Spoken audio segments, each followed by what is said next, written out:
Hey everyone, welcome back to my channel. Today's video is what I watched April 2022. This is just a very casual setting video, me running down what I've been watching over the past month besides my never seen it movies. This is me talking about films very quickly. I'm not going to go into a big review about them. Just films that I watched in the theater, at home on streaming, at home on physical media that I have watched before, and if I'm lucky, some TV shows. And there's one that I watched in particular that I cannot wait to tell you about. So before I get into what I've been watching, if you are brand new here at my channel, you randomly stumbled upon me, you're digging the vibe so far, consider hitting that red subscribe down below as well as that like button, but most importantly, the notification bell so you don't miss any content in the future. So let's get started with movies that I went to the theater to see. Now this is a record month because I saw 3.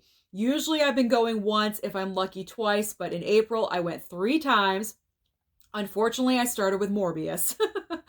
April 1st, it came out on April Fool's Day. That was probably a bad sign. Now, I know when I first walked out of the theater and I posted my reaction on my channel here, I was more in the positive camp for Morbius. But as the days went on and I was listening to other people's reactions and what they were saying about it, I was agreeing with a lot of the negative points of view.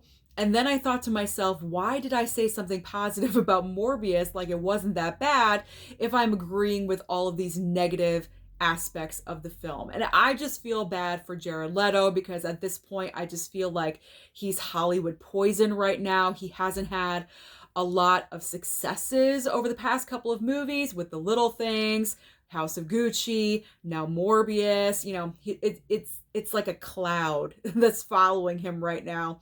So Morbius, unfortunately, was not the best, but it is a Marvel property, and you know me, everything Marvel, I will get a steelbook for. So I will be picking up Morbius on steelbook when it does come out. Why? I don't know. Why am I torturing myself? I bought Howard the Duck, so I gotta buy Morbius. Okay, let's move on to the next film, Sonic 2. This came out the next Friday, and I wanted to go and see Sonic 2 because I saw the first Sonic in theaters. I had a great time. I enjoyed it way more than I thought I was going to, so I was very hyped up for the sequel.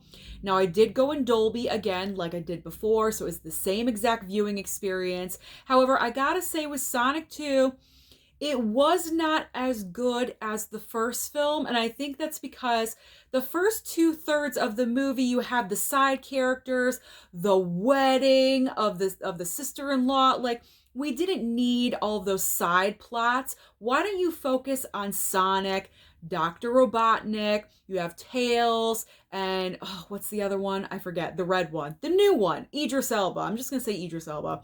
You have the main characters of Sonic. Why don't you focus on them? Not so much the humans, but yeah, they kind of just went a little bit overboard with the side plots.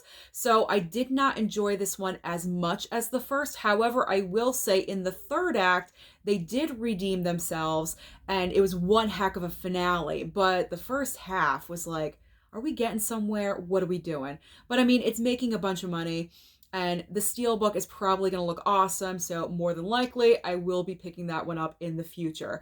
Now, the last movie that I watched in theater that I just saw, my man Nick Cage. You knew I had to go and see The Unbearable Weight of Massive Talent with Nicolas Cage and Pedro Pascal. Nick Cage has been putting out straight to Blu-ray films, usually to be found in Walmart, for a really long time now because he had that gigantic, debt to the IRS. He had to pay that off. It was like was it like $8 million?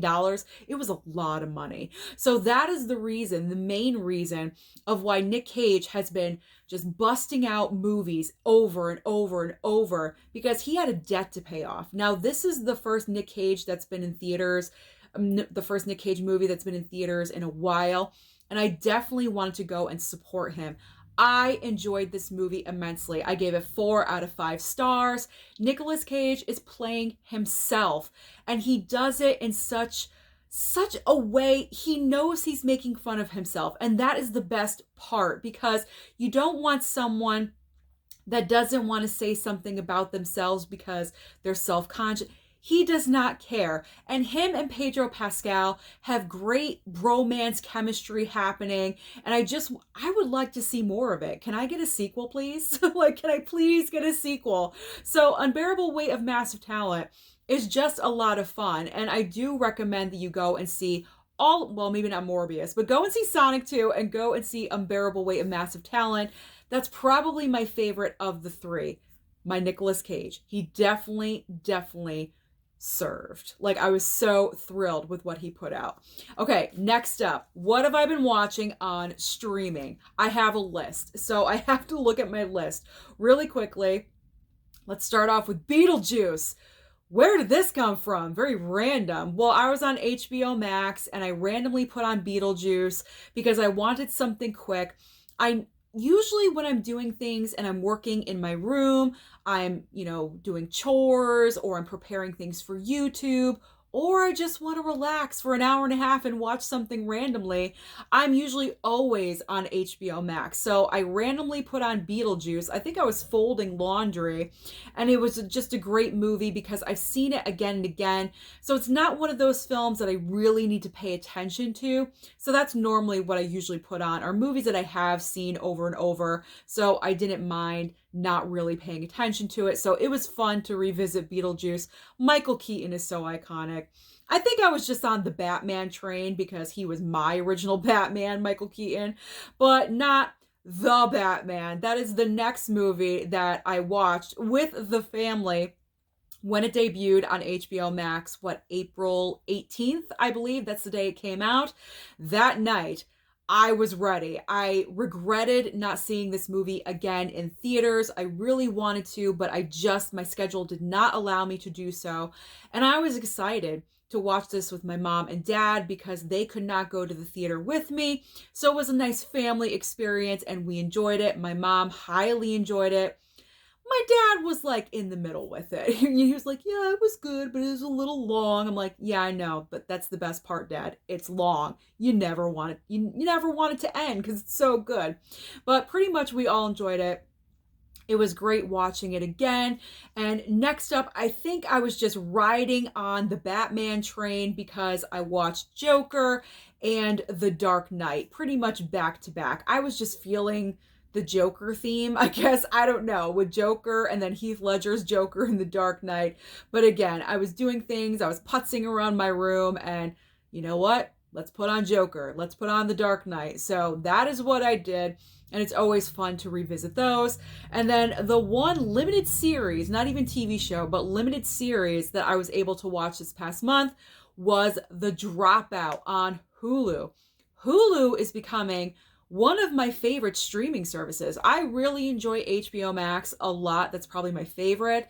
But Hulu has been putting out some really great content. And so I was very intrigued with the backstory of The Dropout. Now, if you're unfamiliar with what's going on in this limited series, Amanda Seyfried plays Elizabeth Holmes. Now, this woman, she was very young. She was 19 when she started her company called Theranos. And the logic behind the company was, with a drop of blood, she and this team created a machine. Well, not really her. Actually, when I think about it, it was her idea, but her team created the machine. She had the theory that she could have a machine decipher what illnesses you had with just one drop of blood. But here's the thing. The machine never worked. Her product never worked. The product was in Walgreens. It was in stores. She had a board of directors behind her that supported her. She raised millions, like $1 billion, like millions upon millions of dollars that people would invest in her company. And it was all a scam. It was a sham. I could not believe what I was seeing. This woman, and I know she is still waiting to be sentenced, but she was found guilty for what she had done. And I'm just curious to see the outcome of the real life situation of what's going to happen with her, because she could potentially get up to 20 years in prison for the scam that she was trying to pull. But absolutely unbelievable. I could not believe that people did not know that she was scamming them. Unbelievable. One of the best limited series that I have seen lately. So I do highly recommend The Dropout. Definitely go and watch that. So what physical media have I been watching at home that I have seen before? Not a lot. Because I was watching the TV show and I did go to the movies 3 times, not a lot of physical media that I have seen, but I have 3 titles. So here we go. Let me pull them really quickly right here. We've got Scream. I bought this the day it released, 2 copies, one 4K, one Steelbook.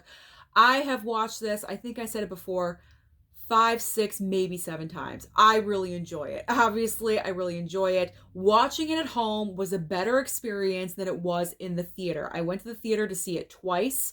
The second watching in the theater was better for me. And then watching it at home, because I already knew what to expect, I just sat there and enjoyed the entire experience.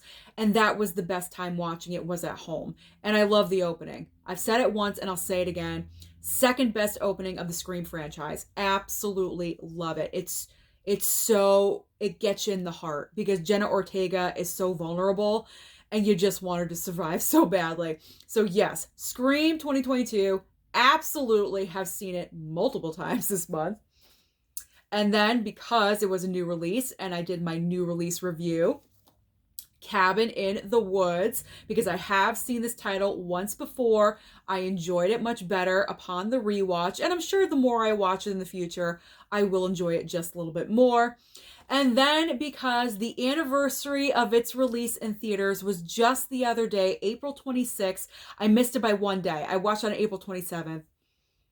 Avengers Endgame. I always watch this movie on its release anniversary. I know, geek through and through, but what can I say? When I love something so much, I have to celebrate it. This movie and Infinity War, to me, they're like one large movie put together. They're both in my top 10 of all time, so I do have to revisit it at least once a year. Now, finally, I am going to admit to something that I probably should be ashamed of, but I have a very good reason for doing so. I've been watching The Kardashians on Hulu. Now wait, I don't want everyone going nuts and being like, Susan, what are you doing? Where's your taste? How could you? I have a good reason for doing so. Now, The Kardashians, or Keeping Up with the Kardashians, was on E for a really long time. They left E. The new home is on Hulu, and I enjoy the format on Hulu much more than over on E because it's more focused on each individual sister than all lumped together. So that's a plus. Plus, it's just a cooler show with no commercial, because I have the no commercial plan. So no commercials. It goes by very quickly. However, that's not my main reason. My main reason for watching is because I am dying to know, how in the world did Kim Kardashian and Pete Davidson start dating? And I have to watch the 3rd episode because I believe that's when everything starts, because that's when she hosted Saturday Night Live. I'm sure all of you have checked out by now because I've been talking about the Kardashians, but that is everything that I have been watching the past month besides my Never Seen It movies. Thank you so much for watching. Let me know down below what you've been watching lately. Don't forget to like and subscribe before you leave, and I'll see you next time.